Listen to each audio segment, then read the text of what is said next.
축복합니다. 오늘 본문을 통해서 또 다른 가족이라고 하는 제목으로 은혜 나누기를 원합니다. 여러분, 오늘은 구정입니다. 아마 당일이기 때문에 대부분 가족과 함께하는 분들이 많이 있을 것이고, 또 함께 모여서 예배 드리는 분도 있을 것이고, 인사 나누는 분도 분명히 있을 것입니다. 또는 예배가 끝나자마자 저마다 이렇게 친척집을 찾아가거나 그렇게 하면서 가족들을 만나면서 인사를 나눌 것입니다. 또 여기 보니까 중고등부 학생들도 있고 또 초등부 아이들도 있는데, 명절이 되면 가족들을 만나면 또 기쁨도 있죠. 그렇죠. 용돈도 주시고 또 세배도 하면 이것저것 이렇게 챙겨주시는 것을 보게 되어집니다. 여러분, 이처럼 명절이라고 할 때 특징이 있다면 가족들이 이렇게 모인다는 것이 아마 큰 특징일 것입니다. 아마도 그렇기 때문에 명절 그러면 가족을 만나는 기쁨이 마음속에 가득 넘쳐서 그래서 가족들과 함께하면 즐거움과 기쁨이 있다는 생각들을 아마 쉽게 하게 될 것입니다. 우리가 알듯이 피를 나눈 가족도 분명히 우리에게 위로가 되고 새 힘을 얻고 따뜻함을 주지만, 때로는 피로 나눈 사람은 아니지만 또 다른 가족들 같은 분들도 우리 주변에 있지는 않습니까? 그래서 그분들로 인해서 내가 힘을 얻기도 하고, 이것도 또 다른 가족의 힘이구나, 이런 것들을 아마 다 경험하는 삶이 우리의 삶 속에 어떤 부분이 있지 않나 생각이 되어집니다. 우리가 피를 나누는 가족도 있지만, 피를 나누지 않았지만 그러나 가족 같은 존재들이, 관계들이 있다는 것을 너무나 잘 아는 것이죠.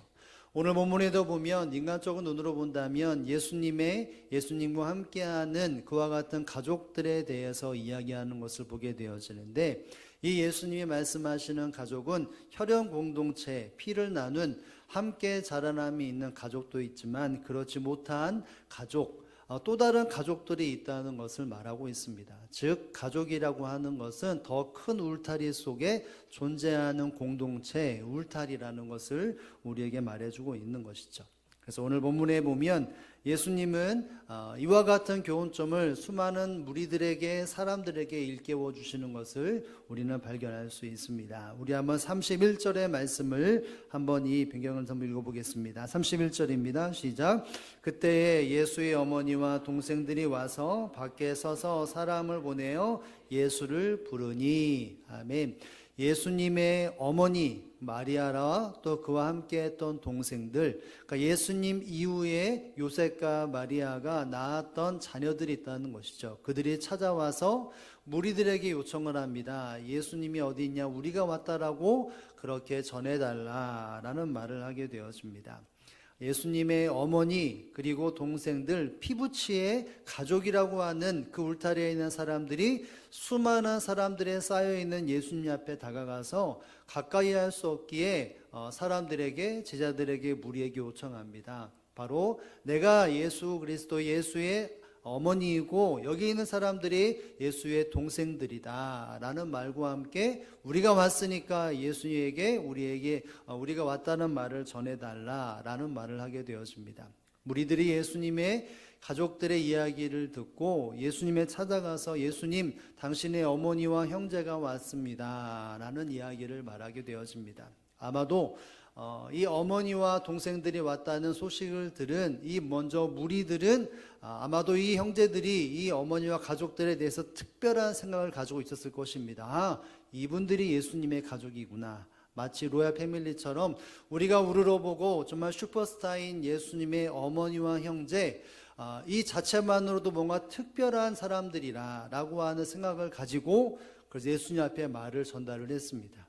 아마도 이 무리들은 예수님이 그 어머니와 형제들을 즐거이 반기고 환대할 것이다 라고 하는 생각을 가졌을 것입니다. 그런데 예수님은 그 이야기를 들으면서 하시는 말씀은 그 시선이 어머니나 형제에게 두는 것이 아니라 다른 시선을 두셨다는 것을 우리에게 말해주고 있습니다. 그러니까 예수님은 자기를 찾아온 어머니와 형제들을 보면서 그들도 내 형제이고 내 어머니요 가족이지만, 그러나 하나님 안에서의 형제, 하나님 안에서의 가족이 얼마나 중요한지를 그 함께하는 사람들에게 이야기를 말하고 있는 것입니다. 즉 예수님은 혈을 나눈 피를 나눈 가족도 가족이지만 더 중요하게 생각하는 가족이 있다는 것이죠. 바로 그 가족들 안에 수많은 사람들이 포함되어 있기에 아마도 예수님의 이 말씀은 수많은 사람들에게 참 교훈점을 주고 집중시키게 만드는 말씀이었다라고 생각이 됩니다. 여러분, 과연 예수님께서 왜 이렇게 말씀을 하셨겠습니까? 그 어머니와 형제도 가족이지만 나의 진정한 가족은 이렇다라고 하는 시선을 바꾸는 가족의 소개가 이루어지고 있는데, 여러분, 예수님께서 말씀하시는 가족, 예수님께서 원하시는 그 영적인 가족은 어떤 모습이고 어떤 사람들이라고 말할 수 있겠습니까? 우리가 한번 보기를 원하는데요. 예수님은 우리에게 가족이라고 하는 공동체 안에 있는 이론은 이렇다라고 말합니다. 우리 한번 주제를 읽어보겠습니다. 시작. 둘러앉은 사람들. 아멘. 예, 아주 낭낭한 목소리로 이렇게 따라해 주셔서 감사합니다. 여기 보니까 예수님께 둘러앉는 사람들이라고 제가 정해봤는데, 여러분 한번 우리 34절의 말씀을 한번 읽어보겠습니다. 34절입니다. 시작. 둘러앉은 자들을 보시며 이르시되 내 어머니와 내 동생들을 보라. 아멘. 예수님 앞에 무리들이 예수님 당신의 어머니와 형제들이 왔습니다 라고 말을 했더니 예수님의 행동은 보셨다는 것입니다. 둘러앉은 자들을 보셨다. 예수님은 이 이야기를 듣자마자 그 어머니나 동생들이 있는 곳으로 시선을 둔 것이 아니라 오히려 수많은 사람들을 보셨다라고 말합니다. 왜 보셨겠습니까? 이것은 일부러 어떤 의미를 담고 있는 행동이었습니다. 수많은 사람들이 당장 어떤 액션이나 말을 할 줄 알았는데 예수님은 침묵하시면서 먼저 수많은 사람들을 보셨다는 것이죠. 아마도 무리들은 왜 예수님이 이와 같은 행동을 하실까? 왜 이와 같은 얼굴을 이렇게 시선을 다른 데로 두실까? 라고 충분히 생각할 수 있는 행동이었던 것이죠. 이것은 예수님의 의도적인 행동이었습니다. 당연히 예수님과 동생들에 대하여 마리아와 동생들에 향하여서 반기거나 이야기를 입을 열 줄 알았는데 먼저 둘러보셨다는 것은 가족이라고 하는 의미, 함께하는 사람들이 예수님 말씀하시는 것이 무슨 말씀을 하시려고 왜 이렇게 뜸을 들이시나, 이러한 집중을 끌어들이기 위해서 보신 것입니다.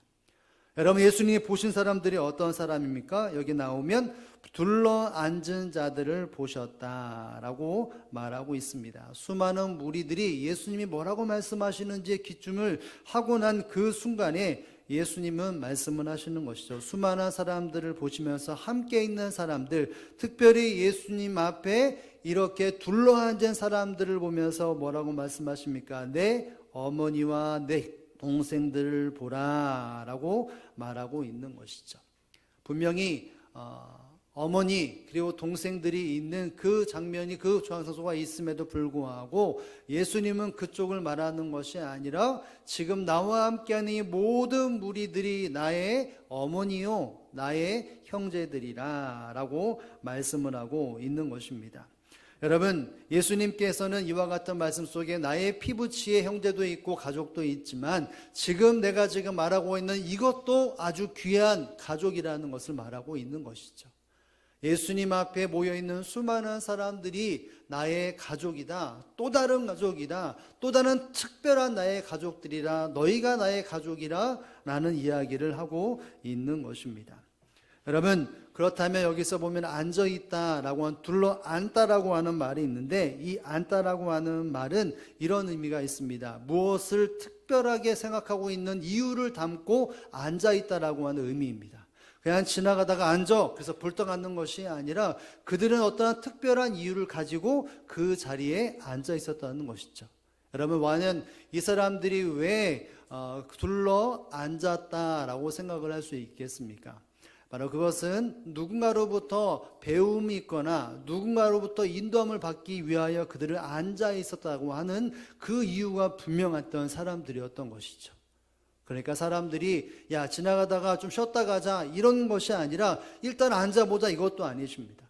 그들은 예수님께로부터 무엇인가를 배우려고, 예수님의 인도하심을 경험하려고, 예수님이 말씀하시는 것이 무엇인지, 그 생명이 무엇인지 그 모든 것을 내어 맡기는 것을 가지고 앉아 있었던 것입니다. 왜 그렇습니까? 32절 맨 앞부분에 보면 이렇게 말이 등장하죠. 무리의 모습이 이렇습니다. 32절 앞부분에 보면 무리가 예수를 둘러 앉았다가 라고 말합니다. 예수님 어머니와 형제들이 와서 우리가 왔습니다 라고 전해 주십시오 할 때 그 무리들이 있었던 것은 모습은 바로 예수님을 중심으로 둘러 앉았다라고 말하고 그 수많은 사람들이 예수님 곁에 있었다라고 이야기를 말하고 있는 것이죠. 결국 여기 있는 둘러앉은 사람들은 그냥 앉은 것이 아니라 예수님으로부터 무엇인가를 듣고 예수님의 가르침을 받고 예수님의 그 인도하심 속에 모든 것을 내어맡기고자 하는 그 의지를 갖고 이유가 분명한 사람들이라는 것을 우리는 찾아볼 수 있는 것이죠. 결국 예수님이 야 보아라 나와 함께하는 이 모든 사람들이 나의 어머니고 나의 형제라, 이 말은 예수님께 모든 것을 내어맡기고 예수님의 말씀에 귀를 기울이고 예수님의 인도하심 속에 모든 것을 내어맡기고자 하는 그 분명한 이유를 가지고 있는 사람들이 보라 나와 함께는 이 사람들이 또 다른 나의 가족이고 나의 특별한 가족이라는 사실을 바로 예수님은 수많은 사람들에게 너희가 나의 가족이다, 저기 있는 나의 어머니와 형제도 가족이지만 지금 이 순간은 너희가 나에게 더 귀하고 소중한 특별한 가족임을 이렇게 분명하게 이야기를 하고 있다는 것이죠. 사랑하는 성도 여러분, 결국은 우리가 읽지 않았지만 35절의 말씀에 보면 하나님의 뜻대로 행하는 자가 바로 하나님의 나의 형제라고 말하는 것을 본다면 그 자리에 앉아있는 사람, 그 자리에 함께 둘러있는 사람들은 결국은 예수님으로부터 하나님의 뜻을 배우고 그 뜻을 행하는 존재라는 사실들을 우리는 염두에 볼 수 있어야 한다는 것이죠. 결국 예수님의 특별한 사람들은 예수님과 함께 있기에 그 모습 속의 삶 속에 그 주님의 가르침대로 내가 하나님의 뜻을 알고 그 뜻대로 살겠습니다라고 하는 마음을 가진 그 사람들이 예수님의 특별한 가족들이었다는 것을 우리에게 말해주고 있는 것이죠. 사랑하는 성도 여러분, 이 땅에 수많은 가족 공동체가 있지만 예수님의 가족이라고 하는 것은 아마 정말 가장 특별한 가족이라고 말할 수 있을 것입니다. 그런데 그 특별한 가족 중에 어떤 사람이 들어가느냐? 함께 자랐던 형제들도 어머니도 가족이라고 말할 수 있지만 예수 그리스도를 믿고 예수 그리스도가 인도하시는 대로 모든 것을 포기하고 내어맡기는 존재들이 주님께서 인정하시는 바로 가족이고, 주님의 뜻대로 하나님의 뜻을 알고 살아가는 모든 사람들이 하나님의 그리스도의 참된 가족이며 또 자녀라는 사실들을 여러분 다시 기억할 수 있기를 주님의 이름으로 축복을 드립니다. 예수님 앞에 수많은 사람들이 예수님을 경험하고 나서 이러한 모습들을 우리는 종종 사복음 속에 발견하는 것을 보게 되어집니다. 누가복음 8장 35절에 보면 귀신 들린 한 사람이 등장을 하는데 예수님이 그 사람을 고쳐줍니다. 자유케 되어지는 은혜를 베풀게 되어지죠. 그때 그의 고가 고침받고 귀신이 떠나가고 온전한 완전한 삶을 살았을 때 그가 맨 처음에 취했던 행동은 바로 이것이었습니다. 누가복음 8장 35절 말씀 다 함께 한번 읽어보겠습니다. 시작. 사람들이 이루어진 것을 보러 나와서 예수께 이르러 귀신 나간 사람의 옷을 입고 정신이 온전하여 예수의 발치에 앉아있는 것을 보고 두려워하거늘. 아멘. 여러분, 귀신 들렸다가 귀신에 쫓아서 이제는 자유케 된 사람이 어떻게 하고 있습니까? 정신이 온전하여져서 옷도 입고 그리고 온전하여서 예수의 발치에 앉은 것을 보았다라고 말합니다. 예수님 때문에 자기가 자유를 얻었고 자기의 모든 삶을 주님 앞에 내어 맡기기에 그 귀신 들렸던 사람은 예수님의 발치에 앉아서 예수님의 가르침과 예수님의 인도하심에 모든 것을 내어 맡기는 삶을 선택하였고 그 삶을 우리에게 보여주고 있는 것이죠. 오늘 본문의 은혜를 살펴본다면 이 귀신 들렸던 사람은 예수님의 사랑과 은혜가 경험되어져서 바로 예수님의 가족으로 하나님의 자녀로서의 그 삶의 시작이 되었다는 사실을 우리는 발견할 수 있어야 한다는 것입니다. 예수님을 경험하고 예수님을 알고 예수님을 믿는 모든 사람들은 그 예수님과 함께하는 삶을 살 뿐만이 아니라 그 가르침대로 살아가는 모든 사람들은 다 예수님의 특별한 가족들이 다 되었다는 것을 말하고 있는 것입니다. 여러분, 우리가 아는 것처럼 마르다와 마리아라고 하는 두 자매가 예수님을 영접하는 장면이 나오게 되어지는데 그 집에 예수님이 들어가셨을 때 마르다는 분주했습니다. 예수님 앞에 어떤 것을 대접할까? 어떤 맛있는 것을 대접할까? 라고 하는 분주했지만 마리아는 어떻게 했습니까? 예수님 말씀하신 그 발치에 앉아서 예수님의 말에 귀를 기울였습니다. 여러분, 누가 칭찬받았습니까? 마르다가 칭찬받았습니까? 마리아가 칭찬받았습니까? 마리아가 칭찬받았습니다. 주일학교를 잘 다녔고 주일학교에서 많은 것을 잘 배운 우리 유초등부 아이가 참 잘한 것 같아요. 여러분, 마리아는 예수님의 칭찬을 받았습니다. 왜일까요? 예수님의 가르침을 받았고 그 전사함을 다 드리는 삶을 살아가고 있기 때문이었던 것입니다. 결국은 예수님의 원하시는 삶, 예수님의 특별한 가족들은 예수님과 함께하는 삶을 살아가는 존재라는 것을 예수님은 우리에게 분명히 말해주고 있는 것입니다. 사랑하는 성도 여러분, 예수님은 수많은 사람들을 찾아다니면서 예수님의 가족들을 만들기를 원하셨습니다. 죽어져가는 사람들, 하나님과 동떨어져 있고 아무런 연을 맺지 못하는 사람들에게 예수님은 친히 찾아가서 자기의 피로 말미암아 구원의 선포가 이루어져 나가고 구원으로 역사로 생명을 얻게 하는 그것이 예수님의 소망이었기에 수많은 사람들을 찾아가서 기적도 행하고 또 말씀으로 수많은 사람들을 변화시켰다는 것이죠. 그래서 그 콜링 앞에 순종했던 모든 사람들은 주님 발치에 엎드리고 또 앉아서 가르침대로 살아가고 하나님의 뜻을 분별하며 삶을 살아가는 그와 같은 하나님의 자녀요, 예수 그리스도의 가족들이 되었다는 것을 우리는 그 눈을 가지고 성경을 볼 필요가 있다는 것입니다. 결국 예수님과 함께하는 사람이 진정한 예수님의 가족, 영적 가족이라는 것을 말하고 있습니다. 그런데 예수님과 함께하지 않는다는 것, 예수님을 따르지 않는 것은 그것은 잘못된 것이고 이것을 부정적으로 말씀하시면서 결국 함께하는 것을 강조하는 예수님의 모습을, 가르침을 우리는 발견할 수 있습니다. 마태복음 12장 20절에 보면 예수님께서 수많은 사람들에게 열매로 한다라고 하는 이야기를 하시면서 이런 이야기를 하셨습니다. 우리 한번 읽어볼까요? 마태복음 12장 30절 말씀입니다. 시작. 나와 함께 아니하는 자는 나를 반대하는 자요, 나와 함께 모으지 아니하는 자는 해치는 자니라. 아멘. 나와 함께 아니하는 자는 예수님을 뭐하는 사람입니까? 예수님을 반대하는 사람이라고 말을 합니다. 예수님이 누구를 함께하고 누구의 손을 인도하러 갈 때마다 그와 함께하지 아니하는 예수님은 반대하는 자라라고 말합니다. 결국은 예수님의 가족이 아니라는 것이죠. 하나님의 울타리 안에 있지 않는 자라고 분명하게 말하고 있습니다. 여러분, 이것은 앞서 이 앞부분에 나와 있는 것은 열매로 그들을 알리라 라고 하는 말과 연결되어졌는데, 결국은 그때 당시에 종교 지도자들, 그러니까 서기관들과 바리새인들과 사두개인들과 제사장들이 하나님을 사랑하고 하나님의 자녀라고 하는 인식을 가지고 살아갔지만 결국 하나님의 뜻을 알지 못하고 주님과 함께하는 삶을 살지 않았다는 것을 이야기를 하고 있는 것이죠. 누구보다도 하나님의 말씀을 많이 알았고 하나님의 자녀라고 하는 외연적인 모습은 많이 갖고 있었지만, 그러나 예수님, 하나님의 거룩한 뜻을 이루기 위하여 이 땅에 오신 그 메시아이신 예수님을 바라보지 못하고 함께하지 못했기 때문에 그들은 주님을 반대하는 자였고 하나님의 온전한 가족으로서 일원으로 삶을 살지 않았던 것이죠. 그래서 함께하지 않는 자는 반대하는 자다. 반대로 말한다면 나의 하나님의 자녀가 되고 나와 함께하는 모든 가족들은 나와 함께하는 존재라는 것을 예수님은 분명히 말하고 있는 것이죠.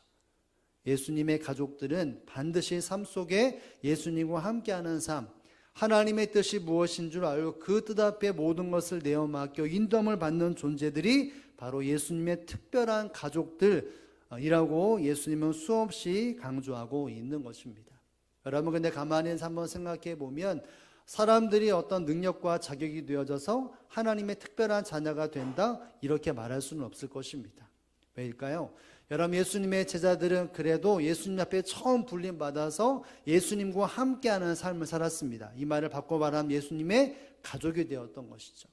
예수님이 어디 가든지 함께했고 예수님이 가르치시는 대로 그들의 마음을 가득 채웠고 예수님 명당하는 대로 순종하는 삶을 살아가면서 예수님과 함께 하는 삶을 살았습니다. 반대하지 않고 예수님과 함께하는 하나님의 공동체 일원으로 가족으로 삶을 살았죠. 여러분, 그런데 그들이 예수님의 십자가의 죽음 앞에 어떻게 했습니까? 다 도망갔습니다. 가족으로서의 그 하나됨을 지키지 못하고 가족으로서의 본분을 지키지 못하고 다 뛰쳐나갔다는 것이죠. 자기가 원래 있던 집, 자기가 원래 닦았던 그 직장 일터로 다 하나같이 다 떠났던 것입니다. 가족의 자리를 지키지 못했던 것이죠. 그곳으로 끝나야 되는 것이 합당한 모습인데, 여러분 그럼에도 보고 예수님은 그 제자들을 찾아가셔서 다시 한번 가족으로서 그들을 회복시켜 주지 않으셨습니까? 그들이 살고 있었던 그 물가로 가셨고, 또 길가로 가시면서 그들을 다 하나씩 만나서 다시 한번 가족으로 세워줘서 그들과 함께 예수 그리스도 먼저 함께 해주셨고, 그들이 예수님과 함께하는 삶을 살아가도록 진정한 가족으로서의 삶을 살아갈 수 있도록 다시 손을 뻗으셨고, 그 손을 잡은 예수님의 제자들은 끝까지 주님과 함께하며 하나님의 뜻을 위해 삶을 살았다는 것을 보게 되어집니다. 결국 하나님의 가족이 되어지고 예수 그리스도의 자녀가 끝까지 될 수 있는 것은 오직 주의 은혜라는 사실들을 우리는 발견할 수 있는 것이죠. 내가 하나님의 자녀가 되었기에 하나님의 특별한 자녀라고 소리칠 수 있는 것이 아니고, 교만에 빠지는 것이 아니라 그저 하나님의 자녀된 것이 감사하는 것이고, 이것이 놀라운 은혜라고 여길 수 있는 존재가 되어져야 한다는 것입니다. 여러분, 결국은 예수님의 가족은 예수님과 함께하는 삶을 반드시 살아야 한다는 것이죠. 예수님이 가르쳐 주시는 대로 모든 것을 내어 맡기고 하나님의 뜻대로 삶을 살아 행하는 존재가 되어지는 그와 같은 둘러있는 자가 바로 주님의 가족이고 가족의 특별한 가족들이었다는 것을 우리는 다시 한번 기억할 수 있기를 주님의 이름으로 축복을 드립니다. 여러분, 가족이라고 하는 것은 일반적으로 함께 뭉쳐 있는 것이 가족 아니겠습니까? 물론 때가 되면 다 떠나게 되어지지만, 때가 되면 가족을 사서 분명히 이루어지게 되어지지만, 그러나 때가 되면 다 또 모이게 되는 것도 가족이지 않습니까? 저희 가족에도 어저께 잠시 모였는데 저희 가족에 유일하게 저희 자손들 중에 저희 아랫자녀 중에 딸이 딱 한 명 있습니다. 다 아들 외손주도 한 명 있네요. 김예은이라고. 그런데 친손 중에 딸 하나 있고 아들만 넷인데, 그 딸이 이제 대학생이 되고 나이가 좀 들어가면 아마 결혼할 텐데, 그 부모들이, 그러니까 저희 형님 가족들이 그래, 얘는 좀 결혼을 늦게 했으면 좋겠다고, 늦게 했으면 좋겠다고, 같이 좀 오래 있으면 좋겠다, 이런 말씀을 하시더라고요. 여러분, 가족이라고 하는 것은 함께 뭉쳐있긴 하지만 때로는 떠나보내는 가족입니다. 그렇다가 아예 떠나는 것이 아니죠. 이렇게 명절이 되면 함께 얼굴을 보는, 그럼에도 불구하고 함께하는 삶을 살아가는 것이 바로 가족 공동체라는 것입니다. 여러분, 마찬가지로 이 땅에 살아가는 우리의 삶 속에 예수 그리스도의 가족은 절대로 예수님과 함께 어우러지는 그 모습이 있어야 한다는 사실을 여러분 깨달을 수 있기를 주님의 이름으로 축복합니다. 내 뜻과 의지를 가지고 예수님과 함께, 성도들과 함께 하는 것이 아니라 하나님의 뜻이 무엇인지 알고 그 뜻에 따라서, 요소에 따라서 주님과 함께하는 삶이 진정한 주님의 공동체, 교회 공동체, 그리고 온전한 가족이라는 사실들을 기억할 수 있어야 할 것입니다. 오늘 이렇게 수많은 사람들이 가족과 함께하는 시간을 보내고 있음에도 불구하고 우리 모두는 예수님 때문에 이 자리에 함께 모여서 찬양하고 예배하고 있습니다. 다른 말로 하면 우리는 주님 안에서 한 가족이라는 사실들을 여러분 기억할 수 있기를 바라며, 여러분 가족이라면 우리는 주님과 함께하는 삶을 반드시 살아가야 합니다. 이것은 예수 그리스도를 믿는 사람들이 반드시 이루어야 될 삶의 모습이라는 사실들을 여러분 기억할 수 있기를 주님의 이름으로 축복합니다. 이것은 의무이자 특권입니다. 하나님의 자녀고 하나님의 가족이라고 하는 특권은 바로 우리에게 있고 이 땅 앞에 당당하는 삶을 살아갈 수 있어야 한다는 것이죠. 이 땅에 수많은 것들이 있고 좋은 것이 있고 부러울 만한 것들이 있지만, 그러나 우리가 예수님의 가족 됐다는 것이 얼마나 자랑스며 또 수많은 사람들이 부러워할 만한 것이라는 것을 기억하면서 오늘 다시 한번 우리가 예수 그리스도와 함께 예수님의 그 제자로서 뿐만이 아니라 예수님의 가족으로서의 삶을 살아갈 수 있기를 주님의 이름으로 축복을 드립니다. 미국의 웨스트민스터 사원이라는 곳이 있는데, 거기에 수많은 사람들이 가게 되면 큰 감동을 받고 돌아온다고 합니다. 왜냐하면 거기에는 웨슬리라고 하는 사람의 동상이 있고 그 기념비 안에는 그가 남겼던 3가지의 글이 있기 때문입니다. 첫 번째 글은 이것입니다. 세계는 나의 교구다.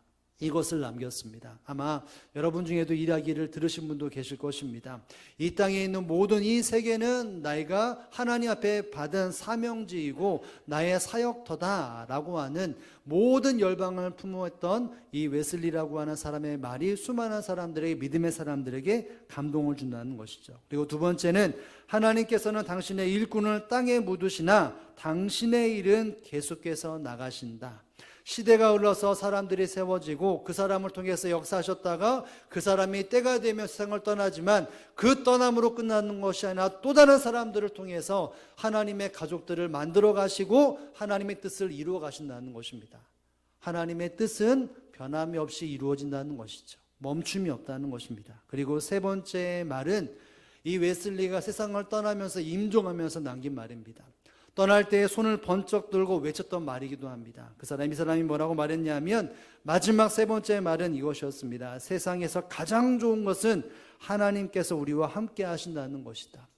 마지막 한 말을 하고 세상을 떠났는데 그 마지막 한 말이 바로 이 말인 것이죠. 임종을 앞두고 세상을 떠나면서 수많은 사람들에게 한 말이 바로 이 말입니다. 세상에서 가장 좋은 것은 하나님께서 우리와 함께 하신다는 것. 결국은 이것이 예수 그리스도와 우리와 함께한다는 것이 이야기가 되는 것이고, 결국 이 말은 우리가 하나님의 자녀가 되어져 하나님과 함께한다는 것이 이 세상에 가장 좋은 것이라고 말을 했습니다. 결국은 전능하신 하나님의 자녀된 것이, 하나님의 가족이 된 것이, 또 다른 하나님의 주신 은혜 속에 온 가족이 된 것이 가장 이 땅에 누릴 수 있는 최고의 복이라 라고 하는 글을 남겼던 것입니다. 사랑하는 성도 여러분, 우리가 이 땅에 하나님의 자녀가 되었고 예수 그리스도의 피로 말미암아 한 공동체로 부름을 받은 것은 우리는 주 안에서 예수님과 함께하는 한 가족이 됐다는 것을 기억할 수 있어야 할 것입니다. 그 말 속에는 우리는 늘 예수님과 함께하는 삶을 살아가야 합니다. 이 자리에 있는 우리가 예수님의 피로 말미암아 한 공동체가 되었고 함께함을 통해서 결국 하나님의 뜻이 이루어지고 예수 그리스도의 뜻이 이루어져 나가는 그와 같은 아름다운 공동체, 아름다운 가족, 예수 그리스도의 피로 나눈 예수님의 뜨거운 사랑의 공동체, 그와 같은 가정들이 되어져서 이 명절 앞에 명절을 두고 우리와 혈을 나눈 가족도 가족이지만 예수님의 피로 말미암아 한 가족된 우리 모두에게 다시 한번 주님의 함께 하심이 넘쳐서 정말 주님께서 원하시는 행복한 우리의 신앙생활, 가정과 우리 대형교회가 될 수 있기를 주님의 이름으로 축복을 드립니다.